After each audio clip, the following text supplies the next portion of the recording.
ena afe eye odomu yenkwa na enti no. And this is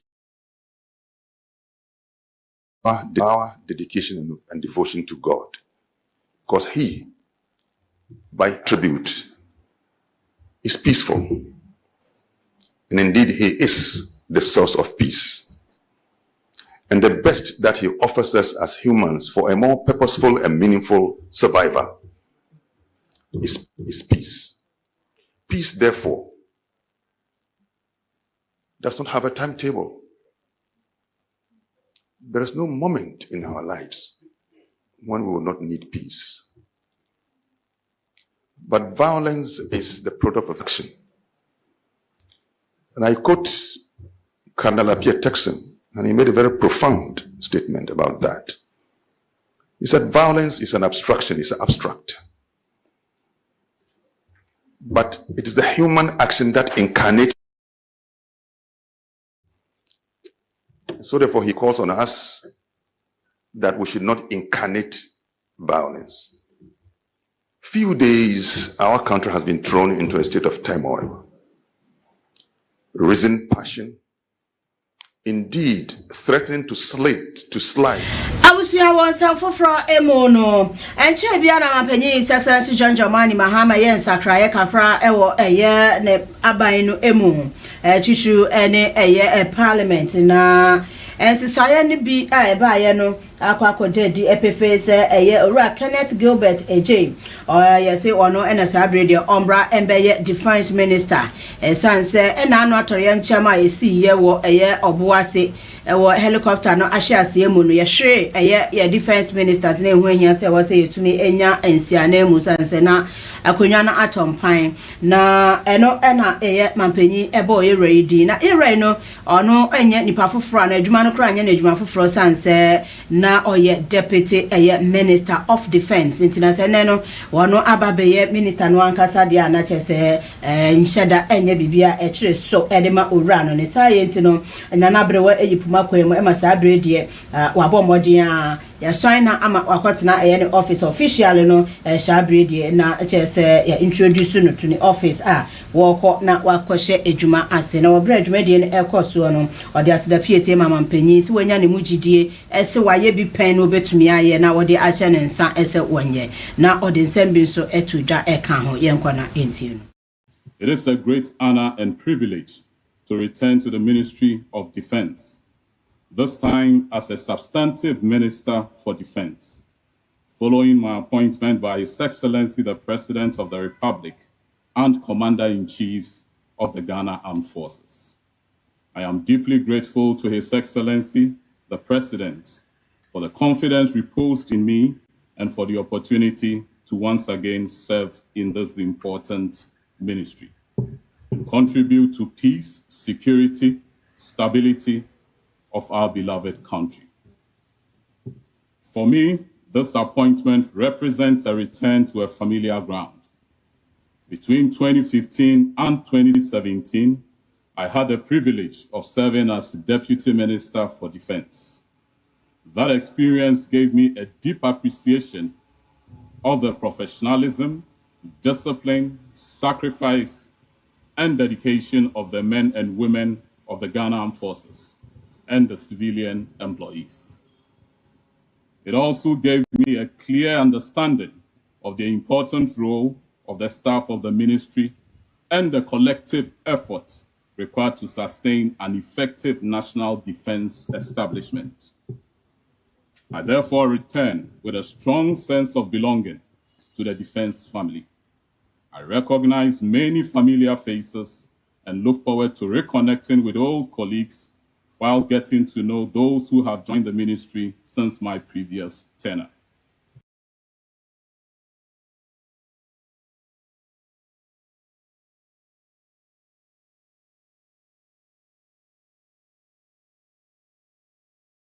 Mampanyi His Excellency John Dramani Mahama ebo pro ewo maimu edino ene resetting Ghana to na odimusa kopiemu ewo eye tifidu epoye mantemu the Upper East region of Ghana eye Zwarungu ena wokwa kopie no okwa ensonso dia na chese eye the Free Primary Health Care Center primary healthcare event and our de ekopie mu ho no mu a wo na wa chechire me de achira de hye no ese bambo anaso se apomde hu nsem no se na esi hia ne ntie na oba ya ode initiative aye SSR primary healthcare ye free no ye de besuma adehye a wo mo etiti echire a mo emben ayaresabia ahodo se ye chips compound ne de keka ho eni na ode ba ya no aya nurse fo no anya wo mo echefa anisa ne sa ye nti ena ode abepiem ho na ode nsem betu dwa ye nkona enti no.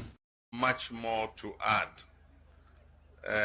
It is said that when I attend these free primary healthcare events, I virtually become like a nursing training school teacher. So today I don't intend to give you any lessons on what time to eat and how to prevent diseases. The program has kicked off and the health care personnel are going to come to your houses.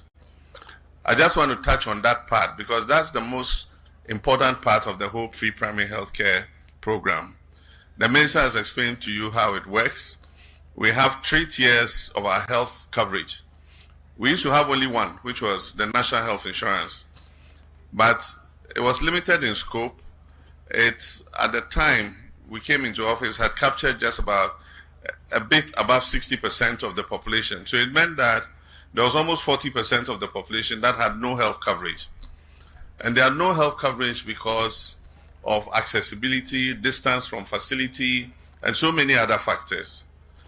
And so we had to, in order to achieve universal health coverage, add 2 more segments to our health structure. And so the 2 segments that were added, first was the Ghana Medical Trust Fund, which the minister just explained, and then second, the free primary health care program. So it is like 3 tiers of the health segment. Let's liken it to education. And so you have the basic level, then you have the secondary level, and then you have the tertiary level. So the basic level is the free primary health care that we're talking about.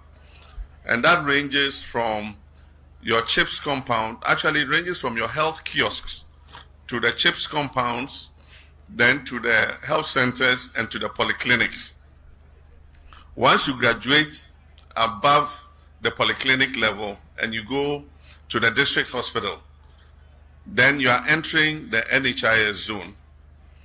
And then we also added the segment that is beyond that, which is for cancers, kidney diseases, heart attack, the very complicated illnesses. I will see our probono emuno obanan enso kopie mu ewo eye bolgatanga and afi boko kwantim ponso a ejumedi a ekoso ho no so ene so okokọ inspect ye 2016 mu ana omo hye so ejumedi na ase na edu ba bi na omu jai ede eto honum na afi na brewa se yipuma kwa mu a wo mo ahye ase bi wa wo mo eto a ejumedi no eso na owie ye nso no anso ho a osanso ebo modin a ekokọ hye laboratory facility bi a wonum esie okokọ hye sene a ejumedi no infrastructure no be bi a akwakodu ana ne pamponsuwa edu afenso so no University for Development Studies University of Development Studies ya eno so no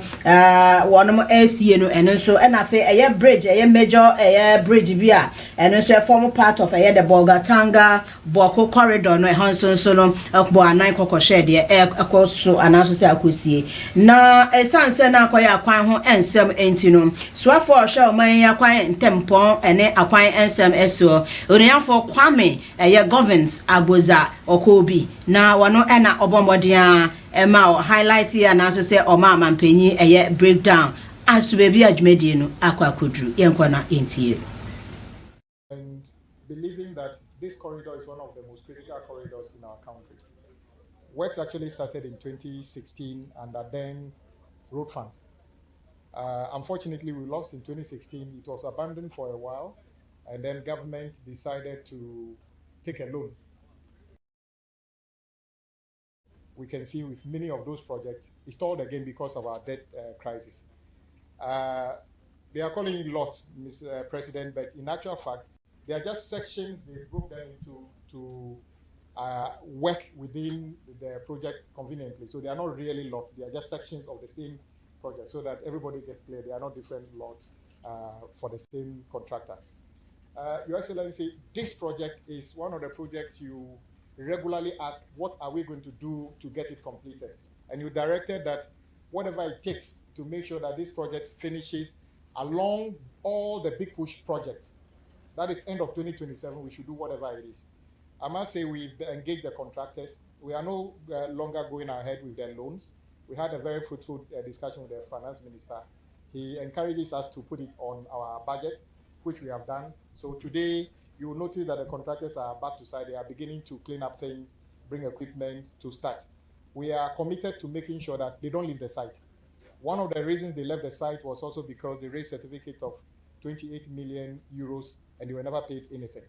The finance minister is supporting us to pay at least 8 million euros of that immediately to give them some.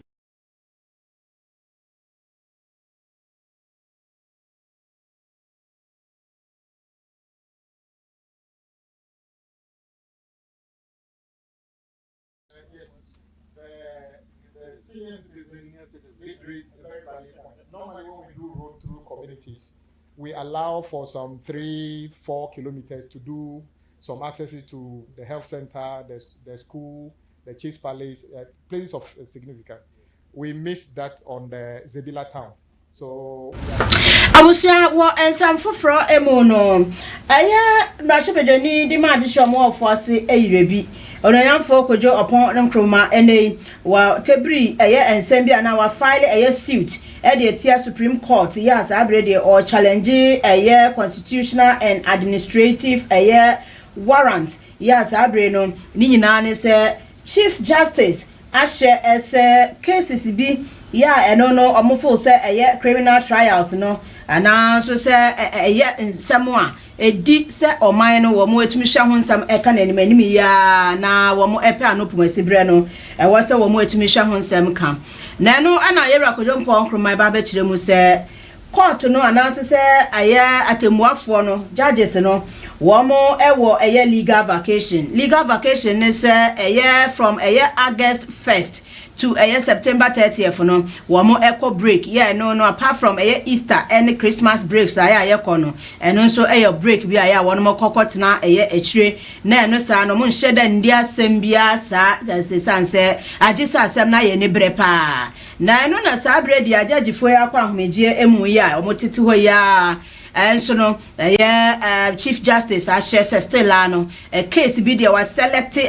What ye's cases be the mama almost a month naso, even though more vacation still a month nasa cases no one share ending come once. Then I rap could you upon Croma ever better said, where dear, Nadia. To me etiasema ye na case no dia hena sese ye Canada hena and the ensese ye kana be ss e bi important and e bi hia esi e bi ene na chese nkomu ye adwuma de ene omu njai vacation no kono mo betena asenye adwuma na cases ni nyina nkomu mfa ni nyina ambra ebegu apono so no mo nya ho adwuma na say wo betena ase na Chief Justice be select bi ese we ni mo ne de mo ntena so mam even though mo break no and vacation no still mo ndi ho adwuma no de no ene so wo ti ase a entumi enye yi ene ti ene efiade ya August bo so ne de to so du 9 ena wabo modin a tron krata ya akopie mo Supreme Court na edin Chief Justice Paul Bafo Boni and our first defendants Attorney General and our Minister for Justice Dominic Anyine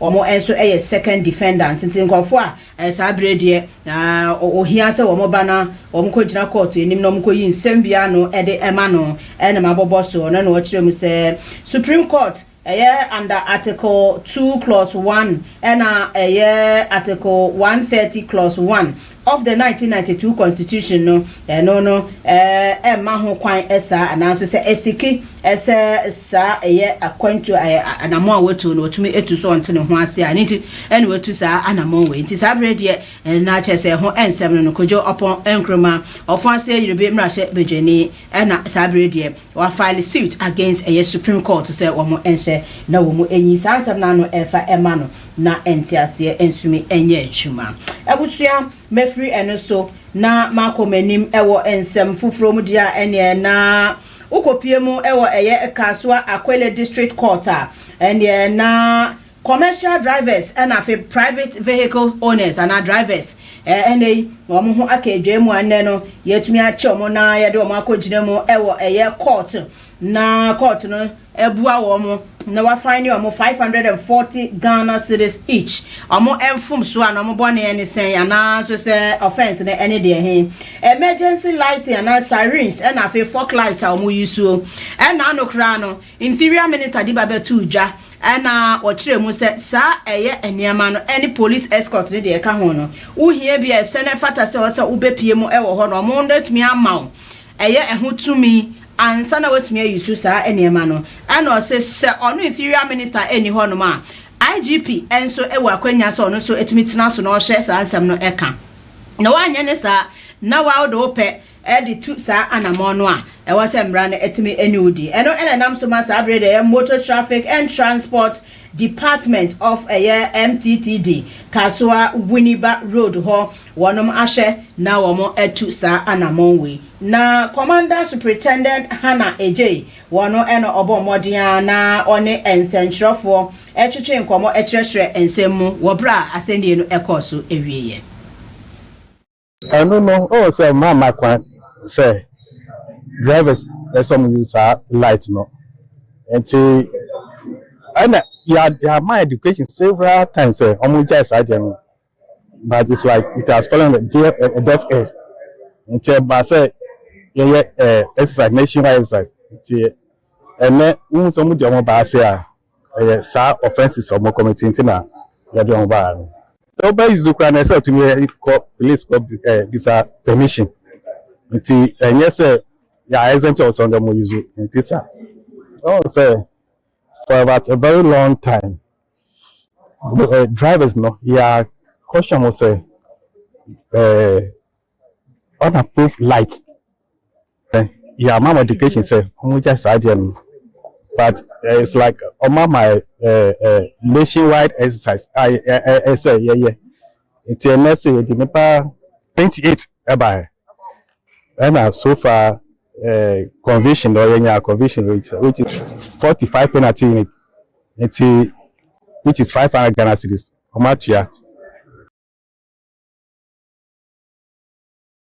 Enti opinion kasa ye ewo bra court proceedings no ekwa ewieye na yetumi afane wo mo ewieye no eye police prosecutor ewo Kasua Akwele District Court eye chief superintendent Cephas Atwo wono ena sabre do ne sentrofo etwetwe enkomo a wode nseme nyina etudwa na operation nankasa so no ebo modian ekoso ewo bra ye the Kasua Motor Traffic and Transport Department MTTD wonum ekokogina Kasua ene Winiba ekwantempo no so omo ho ena mo station ne wo na eye Commander Superintendent Hannah Ejay wano ene di animu a ye mo chichi safo ya omo eye offenders ya ene ye do mo akogina eye court no mo kire se enye nsanda ho enfama wo mo so a wo mo aka ebusu ya me kire sansem wo su ye home kase no so njabo afo nkrato madaro me ba meto ansem no so amamu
Abusia beda mo ase yakwaje aboafo nkrato madara ma meto ansem ne so ede amamo okopie mu wo mfinfin mante mu a ene na eye awutu krampa na nananom a wo ho ensa aka ora bi a wo ma aso ne pechi akopie mu ewo eye police station na wo mo ede no akakoma police force mo nhwe na ora no ese oye police ni na eye krampa district police command efo antoto na no eno mo hwe se o ka police adwumaye kuo no eho anana omunimu no nso mpo a yese papa no edi mfinhye aduonum mensa 53 years na ne din ede Francis Amowi na nemte odin eye policeman na policeman no dia police krom hofo nyina ene wo site na wo ye adwuma a wotimi bo ede fa ho ana to fa ho bowura ho na wababa be pammo anye sanso ene na wo sizi niama na wo chese niama hurika sem ne niama wo ye wo ho to the extent say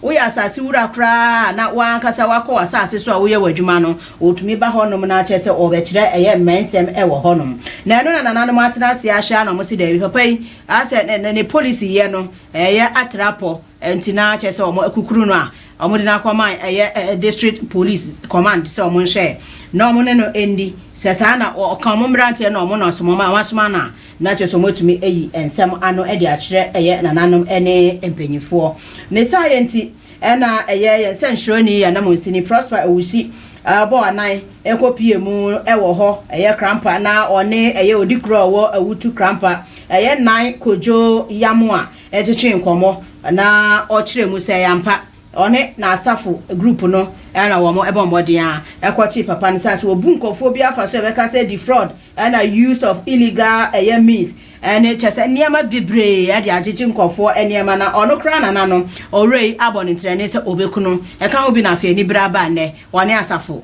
group no akwakwachi no yenko na yentie nana enchire mu ode man yo wona mo from say policeman bi aba ho say ejabato ho no mo je na me so omo ye adwuma na policeman apra ko na omra palesa na bibi ha yanhwa yanka ose oma anope mo ho omo concrete a omo ahye yesi woni nyina foundation yesi no na me so mo yebati policeman no mame na limbisa no oba ya me yene kasa no bu afi ose ofi headquarters na oba nti obetwa police fa mame na me so ando yam wetana ontanas komodim be bia nsam kwa no e wo sa me ma police fa ha no bem na ya de nako na me frɛ police fa no mo bae one for site wa ba but echiri no ose oya policeman da bi untumi fa Ghana mra endi agro untumi so mfa ma yi betutwe fe wa bra me yo hene a yi na ye wa utumi nsim ha na da bia wo ye policeman 10 years ni odi punkrofo ho ba ko so kan ono so se oya soja man na omo ho na omo di se adwuma enti me se aka ne de a wo se fa mra kwan so wo ye adwuma oba stop o when tuye sika bi a na akwa yo ha saa na oya ho kuruma ha nso yi langard fo ha me wasafo ma omo na obo asase no ho ban but me yi langard fo kuruma ndi se obi ye adwuma kwa stop no na akwa ya san foforo de bia na kromiti ejije bone me so san sam no so ani sika kra ho abusia menda me ho embra na yenkosikasem ene edwedi ensem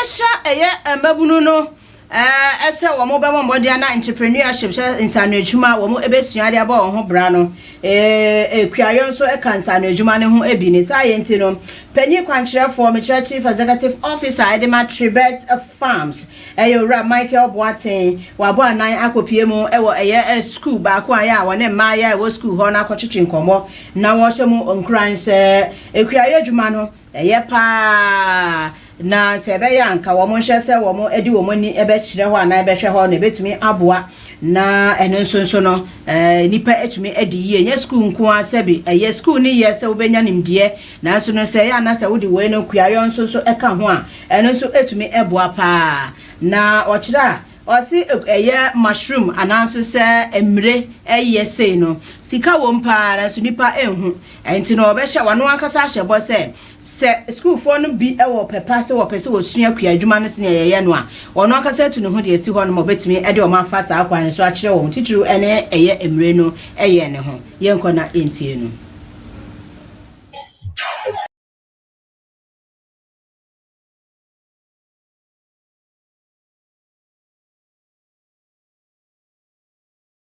This is the new normal. I see it in the mebu normal ban. Teacher, mana, budium or SHS. Because most of the time, normally ignorant about most of these things are here as entrepreneurship. They don't even know, be risk no issue there. Into some of this introduction, entrepreneurship over a decade. Every man almost say, oh, okay. Go for a fast appointment so many scar a bet reduce pressure now a wa ban so a benjuma and any near me titisan a woman near Jim when you can say young boy be at me BBC and sika if you media miss me fast appointment so a beboame into old school moving now all prepared I'm this entrepreneurship journey and to me I'm so happy because when they start younger they will be able to make all the mistakes and make it at a very younger age. An education board, say educational curriculum is well updated and as outdated. And who here say you bet me some of this hands-on training into our various universities and even SHS. It's a balanced because as a one side of the pinnacle. Banesana, a education raw, Nippon baby, no baby of Fanabrabo and fa. Nasi in a bit me at share the near ya peoma almost so my practical for years. No more back in school, in other church, senior school students no who board no so. Who were real life, na county, no me a dear 2 more. Go do a corner and any year can be once. The bizarre question be only sawdust crying any free when you have we as a Ghana education service in NBC form near Danny any a banner curriculum.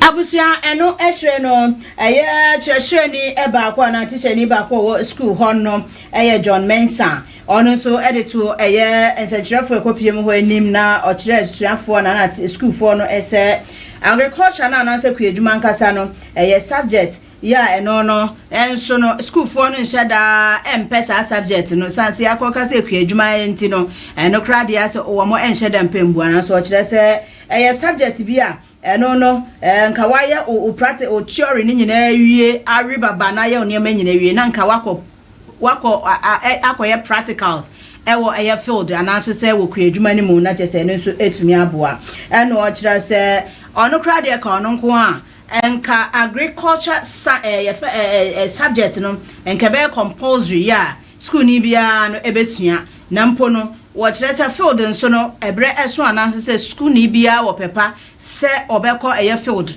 na obekọ obi afuom akwa se ne akuaye ene ho nsam na esiti a akwanya no wo ho aya ne nso no obetumi ahya aboa na wo mo aye ne sa se be ye ebetumi aboa yenko na entie no. Yeah, I'm John Manson, and I'm a great teacher.